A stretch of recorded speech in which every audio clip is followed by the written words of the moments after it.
toddler number -18 sent us an obituary. It reads, TikTok, the popular social media platform, passed away surrounded by friends, family, and influencers. Cause of death is undetermined, but occurred shortly after the channel TikTok and Todd uploaded their first dance challenge. You know what I say to that? You're welcome.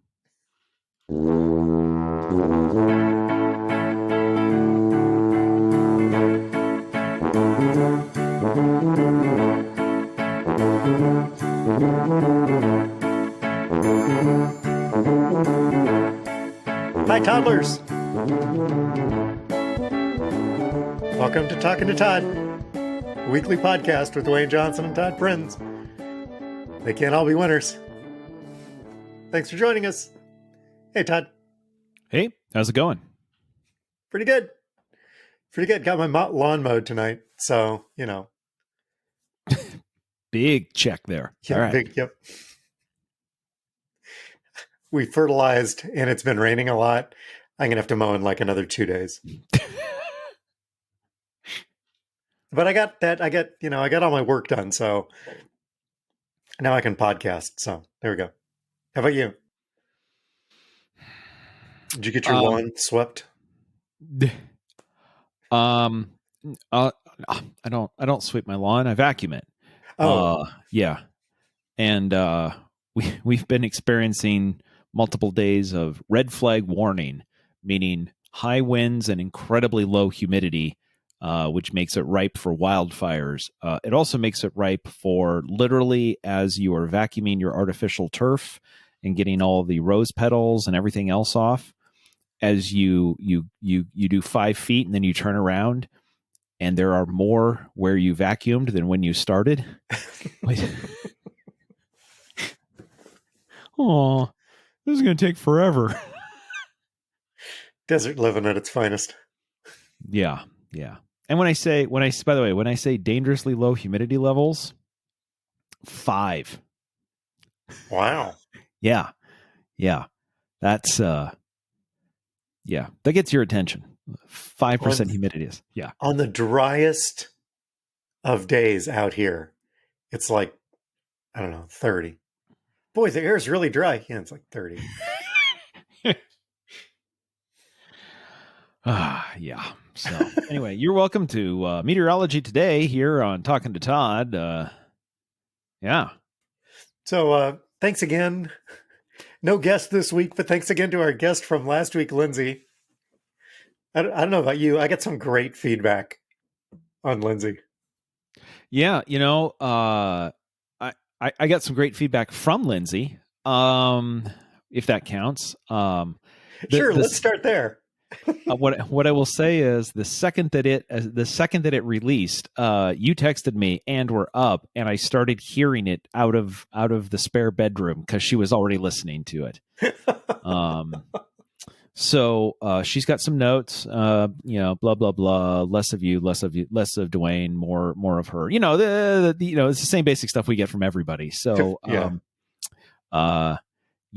there is that. The other feedback from her after recording, now that she's seen how this all works, right? Yes. She's seen.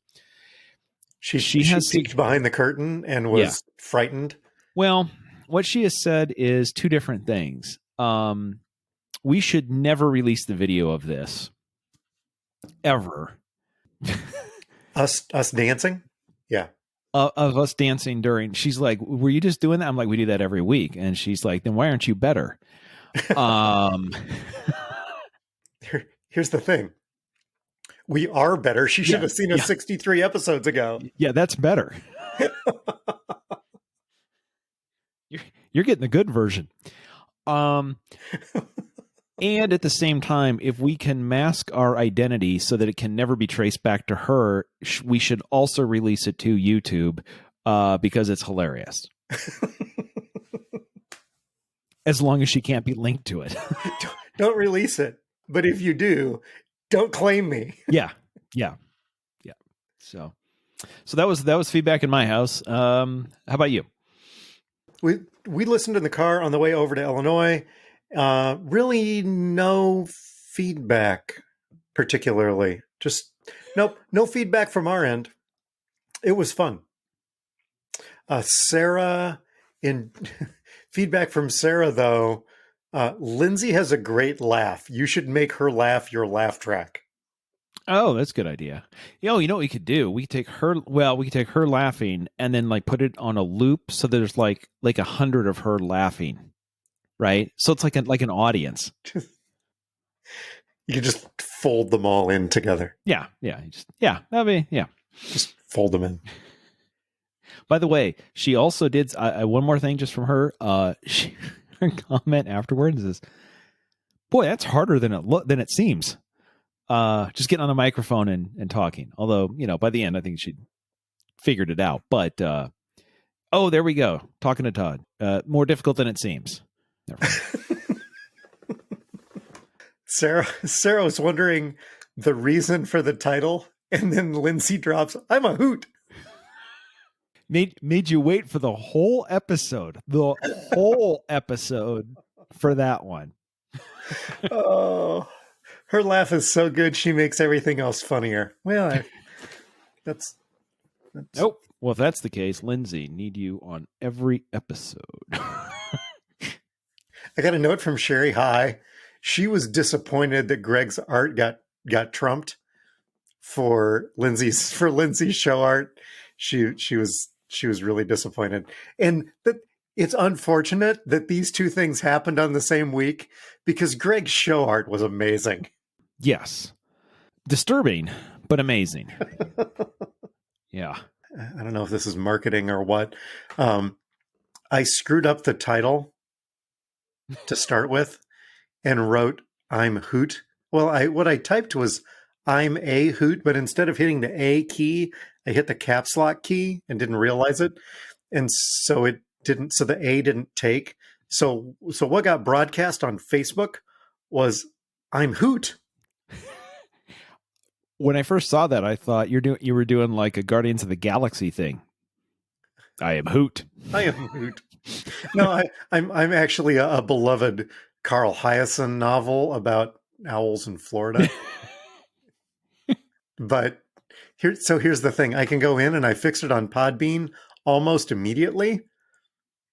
But you can't fix Facebook. Tell me about it. There's people have tried. Oh, I'm sorry. You meant about the title. Oh, Well, that just that's all around. That's fair. The one piece of follow-up, and I wanted to make sure that we got to this early in the show so that we made sure that we had time. You made a comment about how your rap name is G Missin. no, your rap name. My rap name. My rap name is G Missin. Which we established 2 episodes ago. Yeah. Yes. And Lindsey said, your rap name is Lil Chilli, but you claimed we did not have time for that story. But since we are so early in the episode, do we have time for that story now? Oh, wow. Is it time for the theme? Is it ready to go? I was like, boy, this thing flew past. You know what? I'll talk to you next week. Kevin McLeod, can you play the tuba? No? Tip your waitresses. Why is your rap name Lil Chilli? Well, okay. So how do we explain this? So occasionally I'll just come up with characters just for fun, just characters. And a few years ago, Lisa was walking around the house or something, and she said, "Oh, I'm a little chilly." To which I replied, "What's up, everybody? Little chilly, y'all."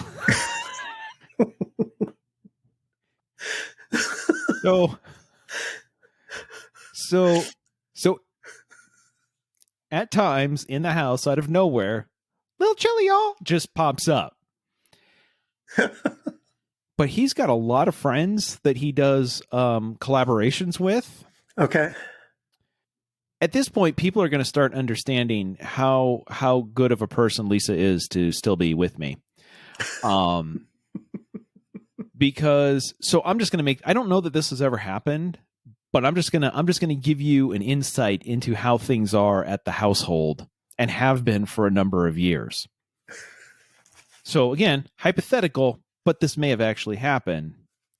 Lisa walks past the garbage can and says, "Hey, did you take out the garbage I asked you to take out earlier today? Because it's a little smelly." To which I reply, "Lil Chilli and Little Smelly back together again for the first time, y'all. What's up?" I figured Lil Smelly would have a much deeper voice.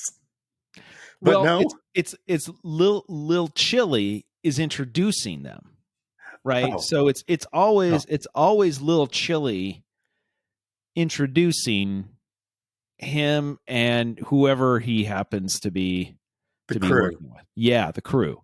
Could be a little tired. Could be outside during fire season. Could be a little smoky. Little Chilli and Little Smoky back together again for the first time, huh? It's it's a big crew. It's a very, I mean, there's usually only two of them, but yeah. But always Lil Chilli. Lil Chilli is the middle of that. So that's not my rap name because I'm not Lil Chilli, right? I'm channeling. Yes. I'm channeling Lil Chilli. So yeah. I'm glad we got that in there. Yeah, me too. Oh, that's you complain about my dad jokes and then here's the thing. What you asked me. I did. I did. I did. You invented an entire neighborhood of the whole little family. Mm-hmm. Yeah. But I keep that to the family, right? Like that's I haven't shared that with the listeners because that's weird. But yeah. Oh. So anyway, yeah, if you if you need a character invented for something, let me know. I don't like fully write the characters out and everything. I just kind of, come up with them and then, people can then, take them and use them. You show up and you see what happens. Pretty much. I make a weird voice, a bit of an attitude, see where it goes. Yep. So anyway. So after it's a long drive over to Illinois and back, after we were done listening to our podcast, we listened to, we're regular listeners of Pop Culture Happy Hour on NPR. At the end, not every episode, but at the end of most of their episodes, they do What's Making Us Happy. And the thing that was making one of their guests happy was the challenge. Oh, really? I know, right? This is not helping. This is not helping.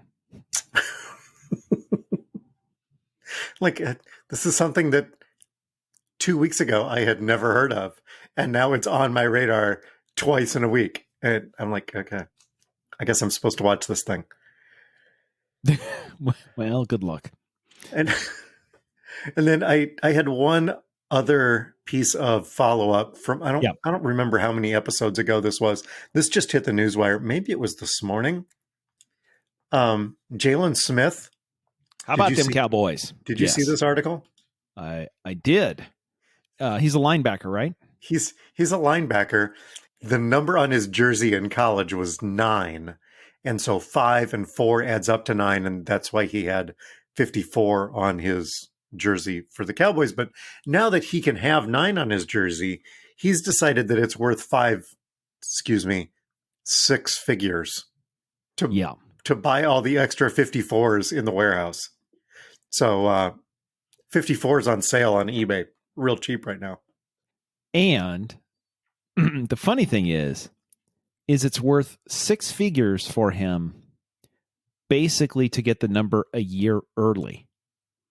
Because had he notified them now that he was changing his number for the 2022 season, he could have gotten the number a year from now without paying the penalty. Right. So it's not like he can even say, and I don't know, 6-figure sum, that's a wide swing, but that's a very high floor, right? It's not like, well, I'm going to have the number for 10 years. So you divide that number over 10 years. And I mean, really, I mean, compared to my salary, whatever, it's like, no, no, no, no. That was for a 1 year, just to accelerate this by 1 year. So, anyway, yeah. He wanted that bad. Well, if the fact that he had, oh, why are you weighing 54? Well, 5 plus 4. Whoa, whoa, whoa, whoa, whoa, whoa, whoa, whoa, whoa. Math? Like, I'm not watching football for math here. Like, can we just, oh. He did have to kind of go get Tony Romo's blessing to wear 9. Nobody's worn 9 since Tony Romo. Now, granted, that was only 5 years ago, but still, apparently Tony Romo's kind of a legend. Kind of is doing a lot of lifting in that sentence. Kind of is accurate. Although it's fairly accurate, right? Right? That's why I went kind of. He's not a legend. He's kind of a legend. Yeah, I mean, of all of the Dallas quarterbacks, he is one of them.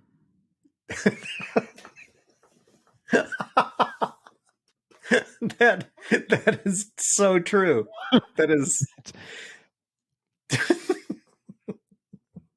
And I'm not taking anything away from him, but some of the others have multiple Super Bowl rings, and he doesn't. So that, yeah.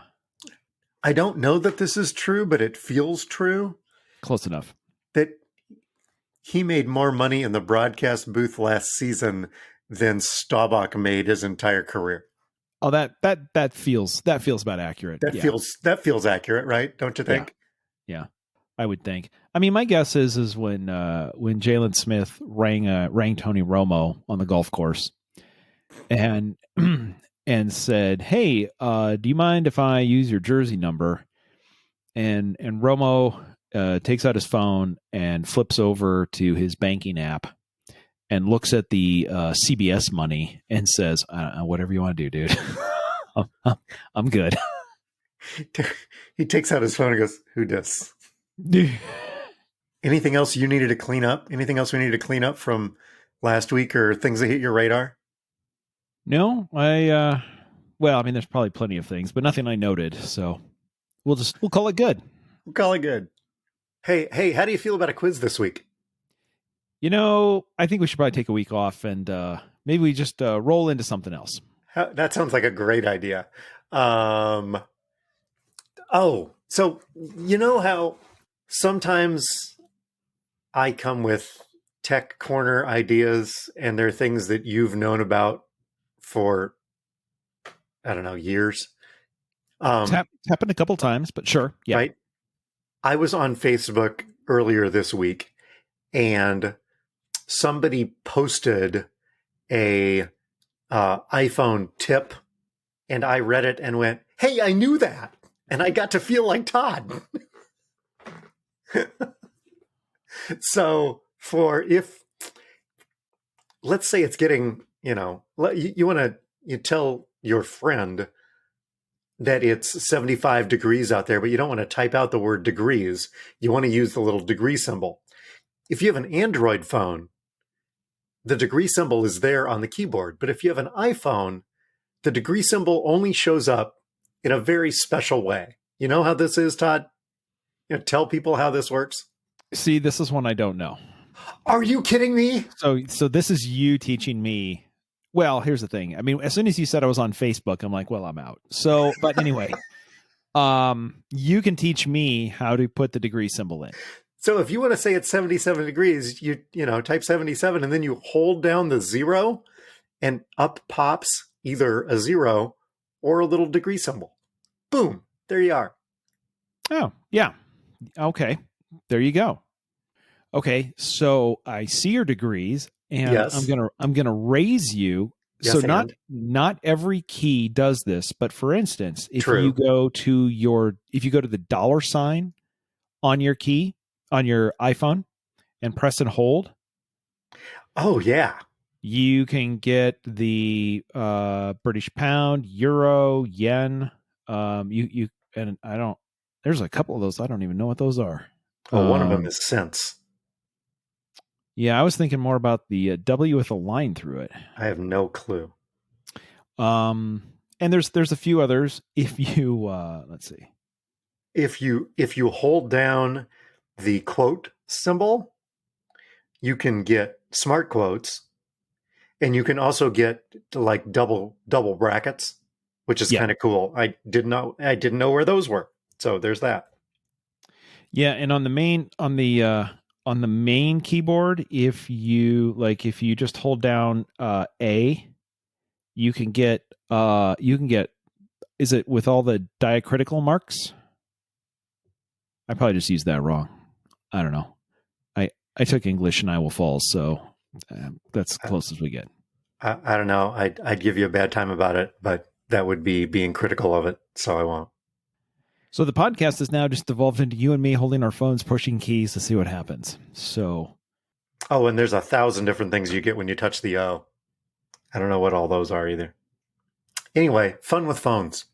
Another riveting edition of Dwayne's Tech Corner of things everyone else already knows. well, I mean, I didn't know about the degree one, so you weren't the last person to know about it. Hey, how about that?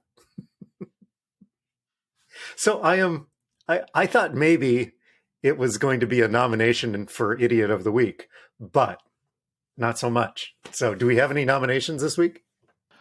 Let's see. I mean, we have White Sox manager Tony La Russa, who This was a couple weeks ago. yeah, but it's still going on. Like it's still causing problems, which tells you what a problem it was. So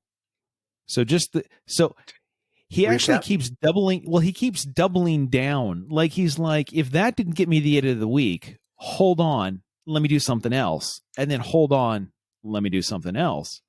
So in a game week and a half ago, they're up by a lot, and the White Sox, one of his own players, who's sitting there with the other team had put in a position player to throw to pitch because they were just getting blown out and didn't want to use one of their pitchers, and a White Sox player with a 3-0 count up by like 10, a rookie swung, hit a home run.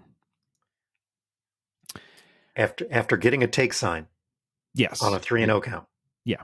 So hits a home run, comes in. And Tony La Russa, who is at this point, the definition of old school. Yep. Yeah. Yep.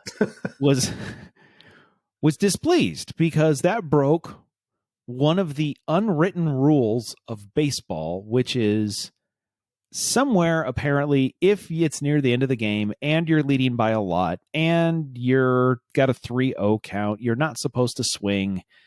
You're not supposed to at that point try.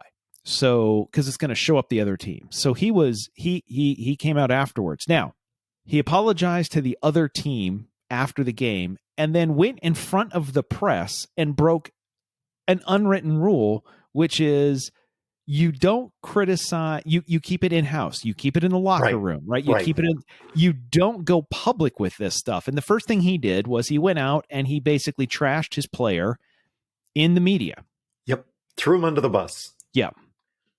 Then you're thinking, boy, well, that's not good, right? Because now what he's done is now his own team is starting to take sides. Some people are like, yeah, Skipper doesn't know what's going on. It's causing some problems. You would have thought that would have died down there. The next game, the team, they're facing the same team again, threw behind the batter. Basically, again, sending a message. You're sending him a message. You screwed up. And after the game, so okay, let's just be clear, right? So a team threw at a White Sox player, and after the game, the White Sox player said, I like the way that other team handled this. So, is he supporting his player? No, he's now saying, I like the fact that the other team was throwing at my own player. I think the quote from one of the other White Sox who fell on the side of generically summed up as home runs good, old people bad. if you don't like us going yard, don't roll out a position player as pitcher. Well, right, because one of them said, and the unwritten rules say that everything is off when you put a position player in because you've now given up. So why do we have to stop trying? So apparently now everybody needs to go to the written, unwritten rules and see which one trumps which other one. Right. Yeah. And as a number of people have pointed out, it's all great for the manager to say he shouldn't be hitting home runs. But do you know when you're a baseball player, voting for the All-Star game, you get paid based on how many home runs you hit. That's your contract. That's your bonus. Yep. Matter of fact, that's about all that matters at this point is how many home runs you hit. So saying, I could have hit a home run, but I chose not to, is not a good look right now. So, no, when it comes time for arbitration, they don't care that you were a good sport. They absolutely do not. As a matter of fact, the way baseball works is the baseball team itself can use that footage and say he didn't hit a home run in this case, so we want to pay him less. Yeah. The funny thing is about all of this is that earlier this season, Tony La Russa screwed up and admitted after the game he didn't know the written rules of the game of extra innings. He swapped players around when he didn't need to. And then after, when the reporter said, why did you do this? Because this is the rule. And he said, I didn't know that was the rule. Guess I'm going to have to read up. So, okay. So Tony is really good at the unwritten rules, or at least the ones he wants to follow, but not so good at the actual written rules that he's paid multiple millions of dollars to implement. Anyway. Yeah. This is not a good way to get the team on your side. Here's the thing, and I'm not a White Sox fan, but this team is pretty good. Yes. And has a chance to actually do some things. Yes. And for him to let's cause drama where none is needed, right? You would think, I would think, TLR's smarter than that. I mean, how many rings does he have? A bunch. Yeah. 4, 5? Yeah, probably. I don't know. If we could, somebody Google that. Kevin? Kevin, can you find out? Tony La Russa. No, Tony, it's a baseball thing.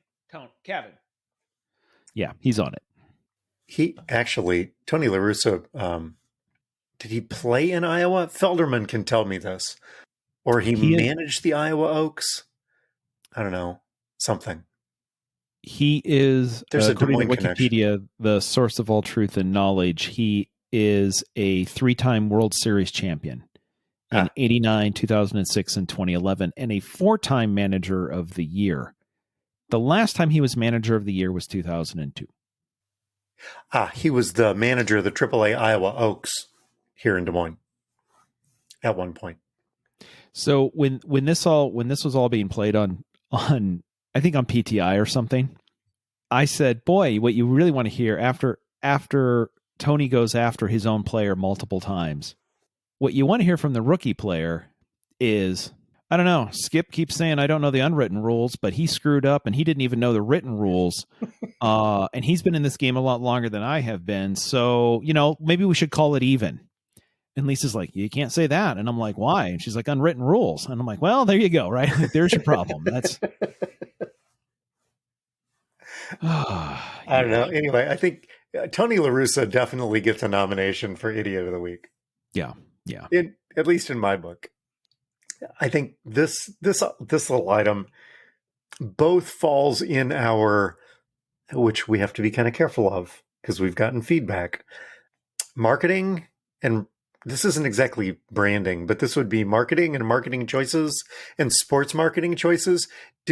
But also Idiot of the Week. Did you see the hats that New Era released? That they released for like 2 hours. Yeah. and then pulled back. After getting thoroughly roasted. I'm wondering how much does Jalen Smith have to pay for those hats as well? Is that okay? Never mind. That's it looked to me like somebody sent a Major League Baseball cap to, I don't know, let's say a first grade classroom and gave them some construction paper and some scissors and said, decorate the hat. And then the first graders did a good job at that. And then New Era went back and made it worse and then released them. Any kind of icon or logo that might be associated with a team or a town or a region or a food group. I don't know. They threw it on a hat. It does feel like what the designers did was they went to Wikipedia. They looked at what is this town known for, Yep. grabbed the first 3 to 6 things, then went to a 1990s clip art book, literally clipped the art out with scissors and hot glued it to a hat and said hometown edition. Did you see what the Kansas City Royals did? No, I did not. They changed their bio page on Facebook.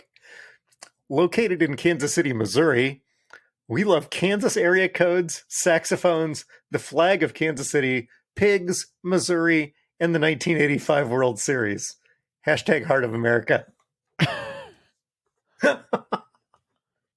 There are little kids in Africa getting hats in about 2 months. You know, you think that, but here's my guess, right? Like they pulled these so fast. That doesn't. When's the last time you talked about New Era hats? I'm just saying. That's true. How many of these did they actually make? Yeah, that's kind of a good point. Well, I tell you, my favorite hat is 47. 47 makes a great hat.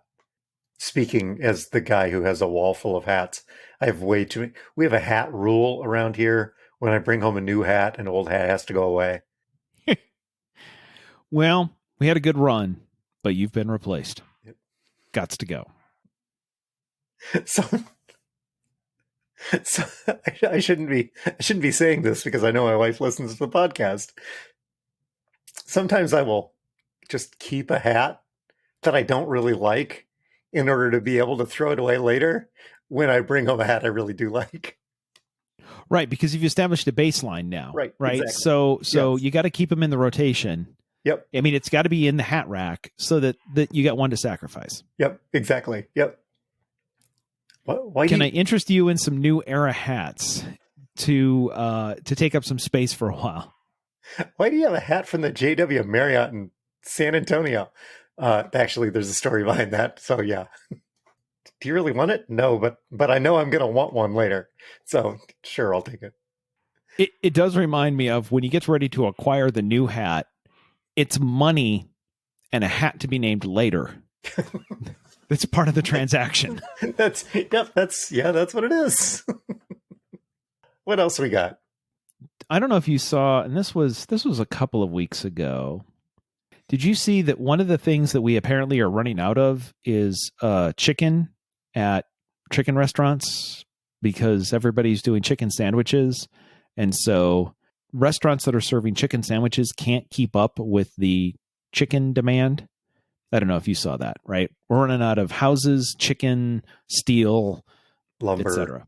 Yeah, lumber. Yeah. Yes. So there was the story went around that chicken is getting really hard to find for these big, chains.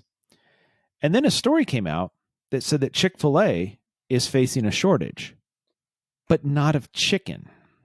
They are facing a shortage. And again, this is a couple of weeks ago. Hopefully the pipeline is opened back up again. They are facing a shortage of Chick-fil-A sauce. So in response to that, they are giving customers only one Dippin' Sauce cup per item ordered at many of its 2,600 U.S. restaurants, which makes me wonder if every restaurant that is serving chicken is running low on chicken and Chick-fil-A says, nah, we good. What is in your sandwich?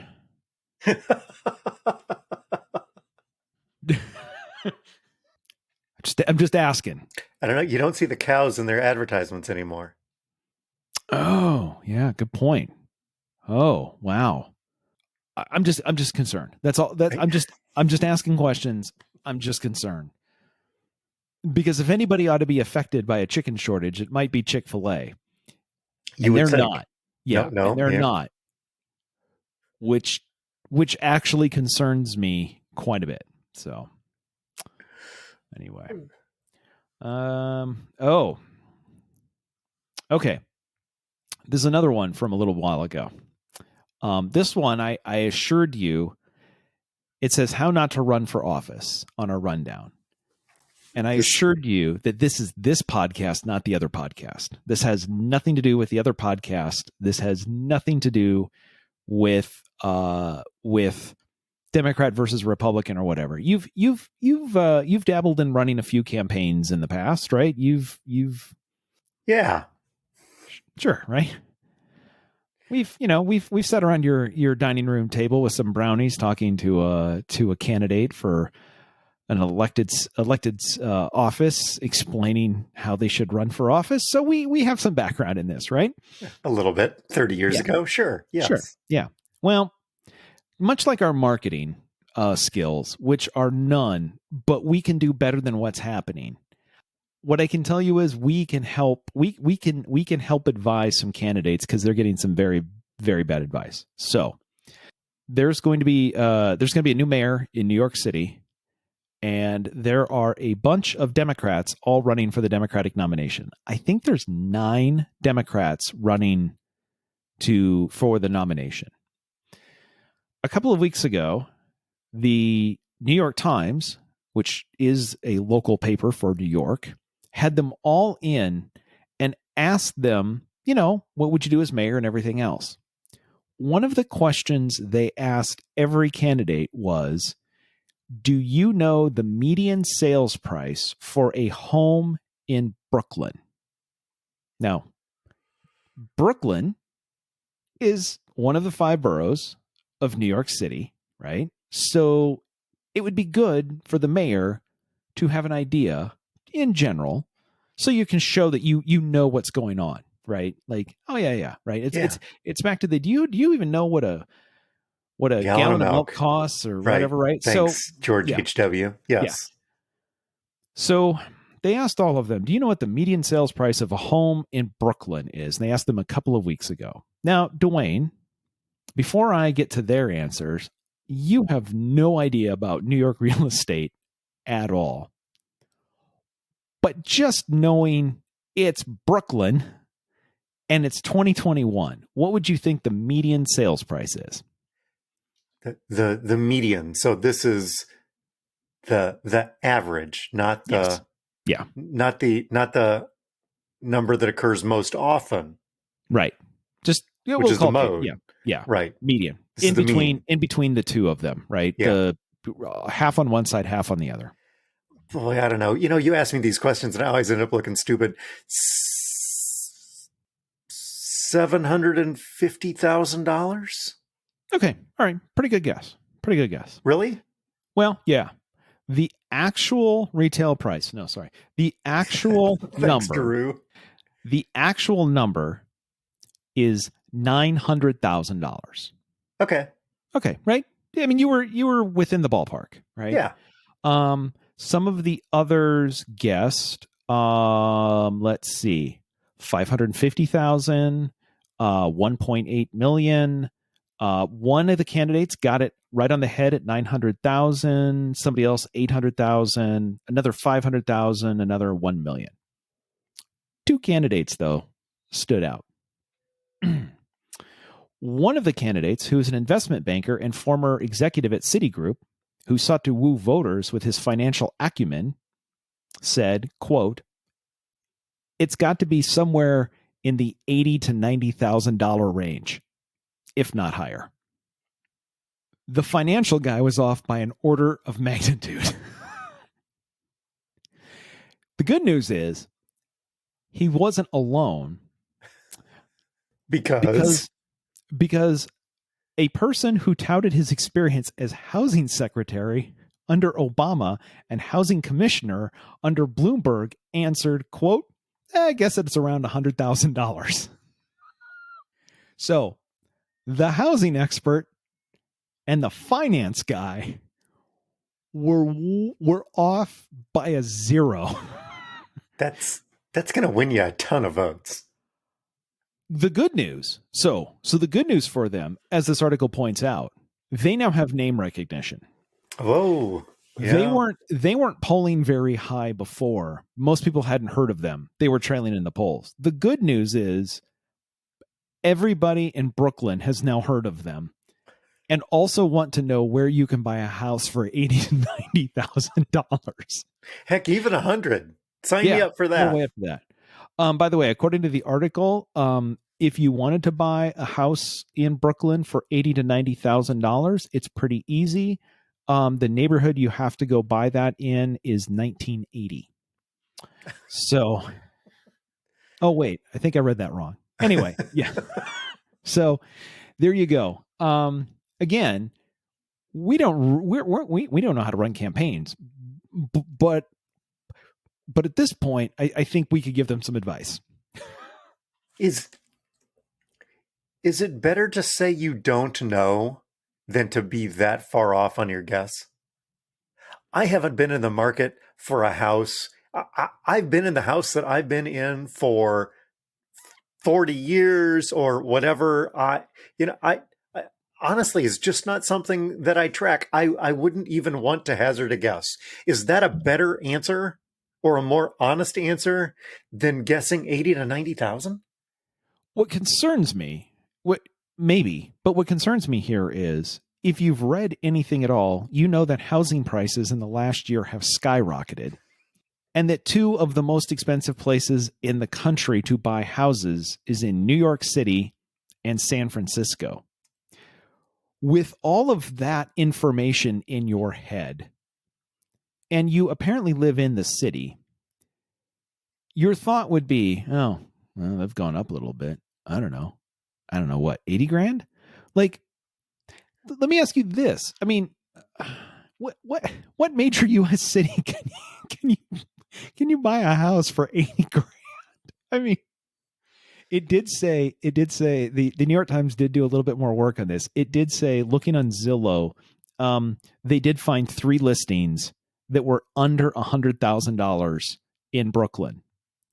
One was an empty lot, and 2 of them were parking spaces. Oh, I thought you meant for the car. The median price for a home for a car. Sure. Oh, yeah. Oh, you yeah. meant a home in for that people. case. Yeah. Oh, yeah. Oh, well, my number's way off then. Yeah. So,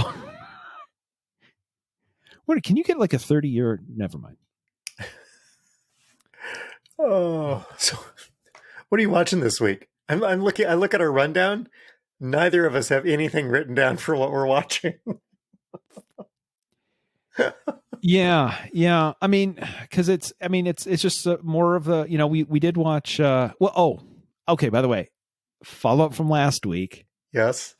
So, what did Lindsey say was her favorite movies of all time? The Mighty Ducks. The Mighty Ducks. And what did she recommend everybody should watch? Game Changers. Mighty Ducks Game Changers. So while she was down here last weekend, Friday night, we were looking for something to watch. And I said, how about we put on the newest, the new episode of Game Changers dropped tonight. Do you want to watch it? And Lindsey says, oh, I'm not caught up. What? Yeah. Apparently she was behind because she had some other stuff going on. I guess she leaves the house. So that turned out that I was ahead of the Mighty Ducks show in front of Lindsey, who that's her favorite show. So anyway, while the train videos are ongoing, I'm still keeping up with the other stuff. So yeah.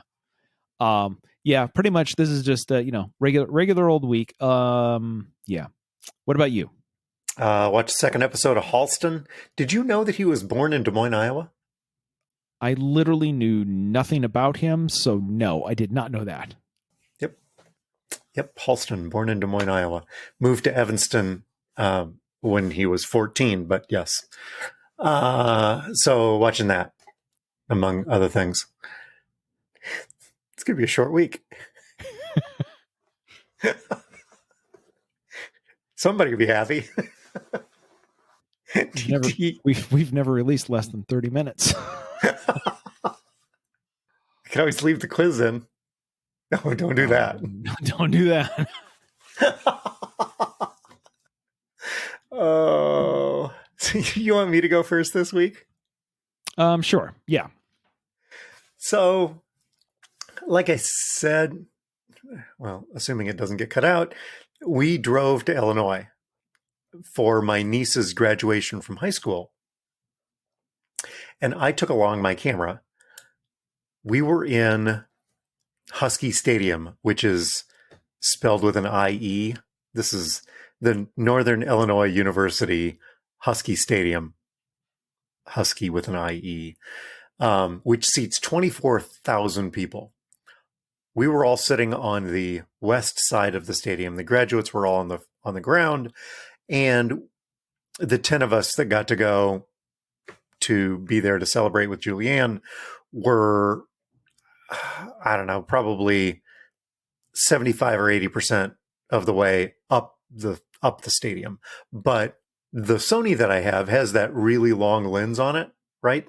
Which can, if I'm stable, take some really good far distant pictures. The zoom is incredible on that thing. Since we were talking about photography, somebody took a photo of us, which is really rare because generally either you have the camera or I have the camera or we both have the cameras, but rarely are there pictures of the two of us together. Yeah. Do you see that? Yeah, that was from the marching band. Yep, right? You came to Iowa. We're standing there together. Somebody said something. You're looking and laughing, and I'm giving somebody the side eye. But it looks like we're having a good time. I found that when I was looking through photos this week. Thought you'd get a kick out of it. Anyway, so I took a whole bunch of pictures of the graduation, as well as some family shots afterwards when we all got together.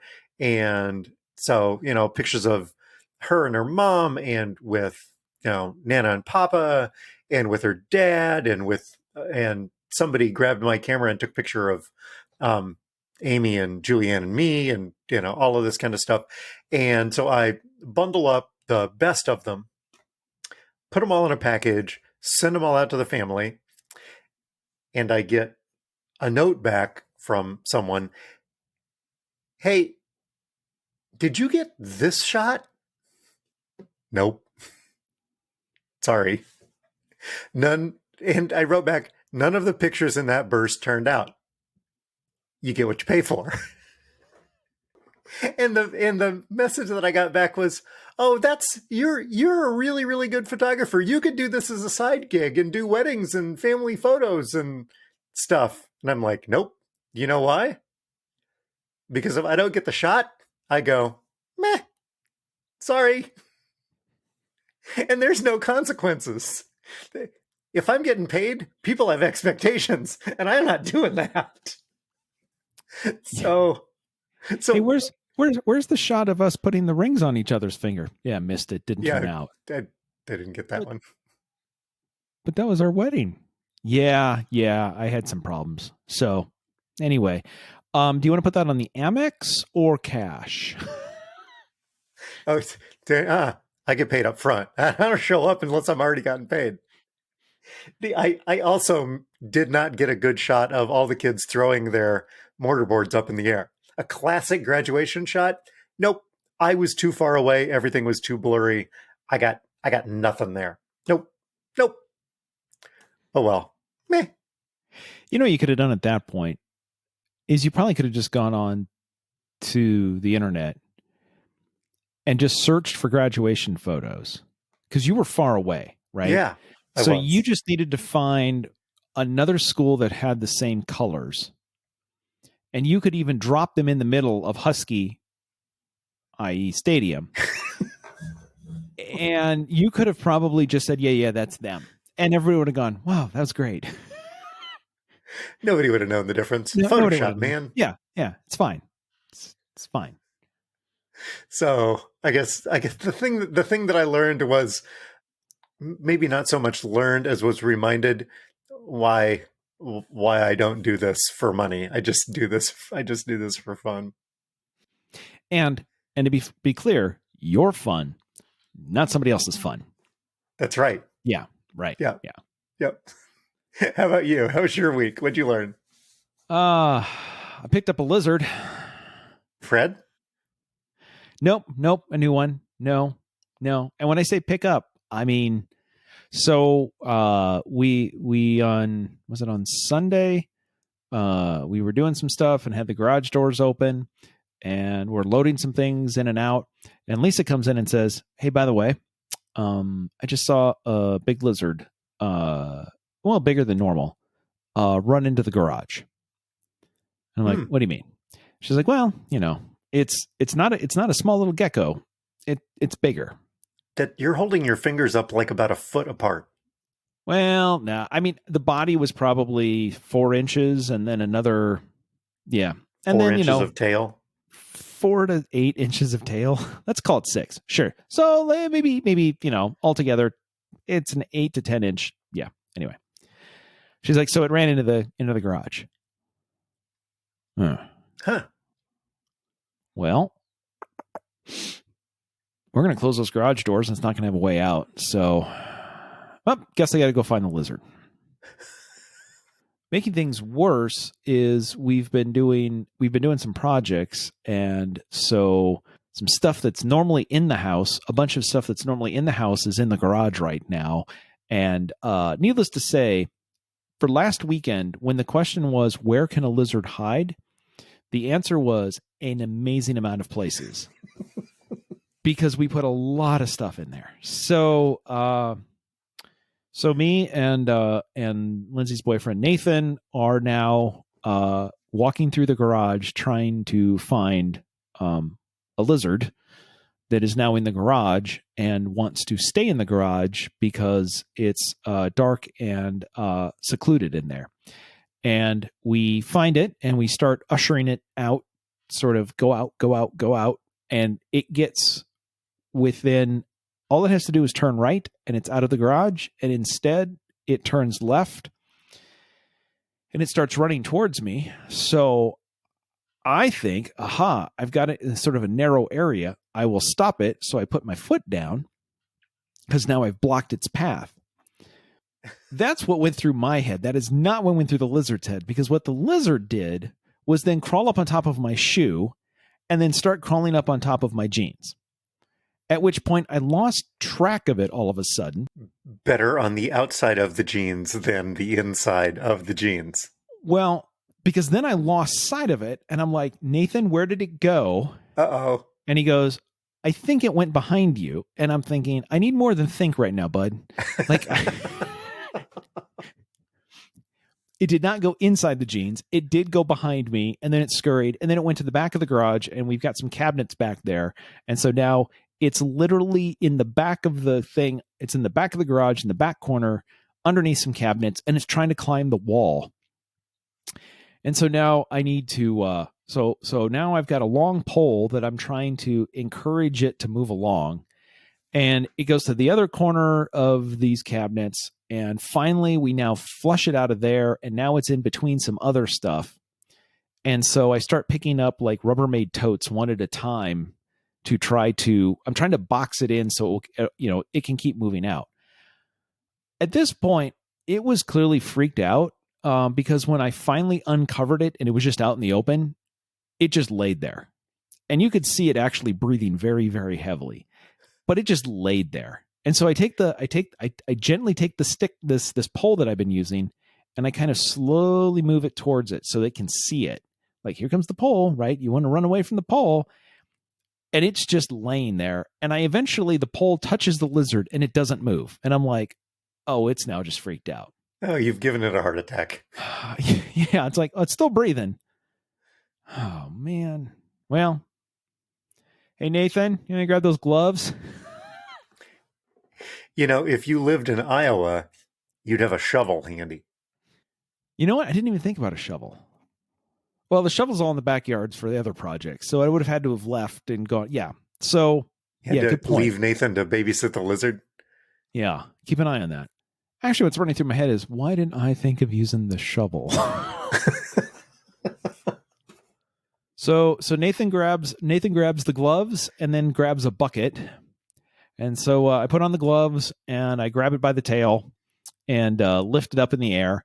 And it wants to play dead, but at this point now, it's not happy. So it's squirming around. Anyway, it goes in the bucket. Then Nathan takes the bucket out. We find a nice tree outside, put it under the tree, away from the garage, and then close the garage doors like it was going to be running back in. Like, hey guys, let me in. I found my spot. Like I have this vision of it just like doing the thing where it like slides under the door, like sort of like Mission Indiana Impossible Jones style. Yeah, right before it closes. Like I made it. As far as I know, it didn't do that. We did remove it, and I got to pick up a lizard and locate it outside of the garage. So that was a fun day. That was a good day. Anyway, so what did I learn? I don't know that I learned anything other than what did you do this week? Picked up a lizard. All right, it's, do your weekends the way you want to do them.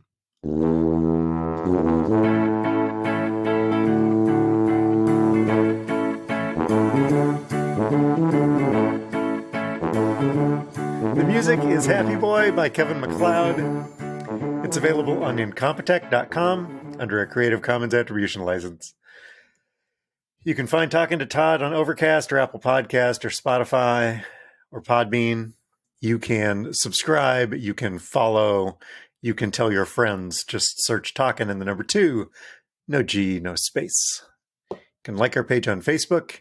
You can check out our award-winning merch on Zazzle. Did you know, I got an email today, Zazzle's having 40% off of yoga mats. Oh, yeah, I saw that. I was hoping you were going to bring that up because I'm assuming there's a lot of pent-up yoga mat demand. So, yeah. I'm like, what did I click that made their algorithm think I was in need of a yoga mat? I got the same one. So, you know what? They've obviously been listening to our content and have said, you know what? I bet you people that listen to this, probably they need to do some sort of stress relief afterwards. That's a good note. You can leave us a voicemail at 515 also CPA. That's 515-257-6272. You can stop by, visit us at the Tuba City home office. Please don't do that. Or check out the website, talkingtotodd.com. Thanks to our listeners. We appreciate you. Send your feedback. Please send us feedback at talkingtotodd.com. Todd? I'm just going down a rabbit hole that I did not mean to go down. Sorry. I was going to make fun. I was going to pick another one of the new era local market hats and make fun of it. But that just feels like taking a shot at somebody while they're down. These are terrible. like Did you see the Atlanta one? They've got like 12 numbers on the front of that hat.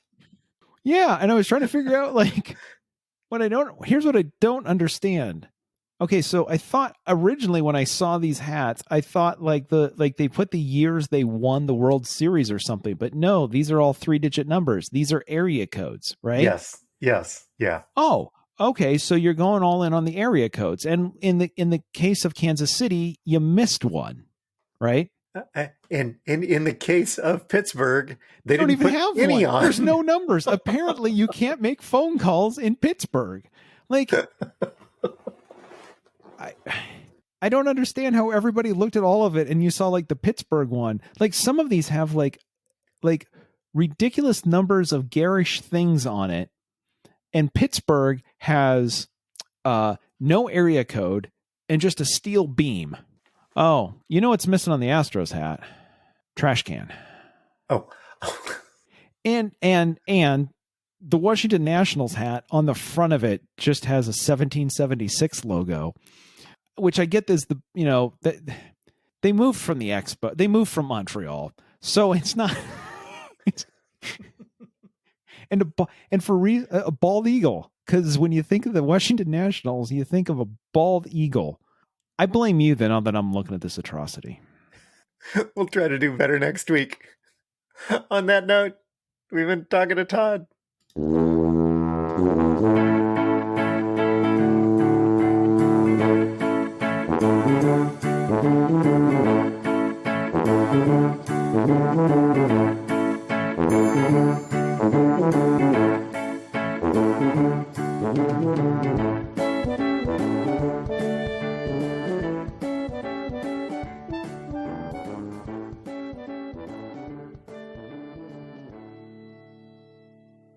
The Yankees hat has a Statue of Liberty. Okay. An apple. Big apple. Okay. A World Series patch. Sure, they've been in a lot. Okay. A piece of half-eaten New York style pizza. And a boombox. Who's this hat for? Graphic design is my passion.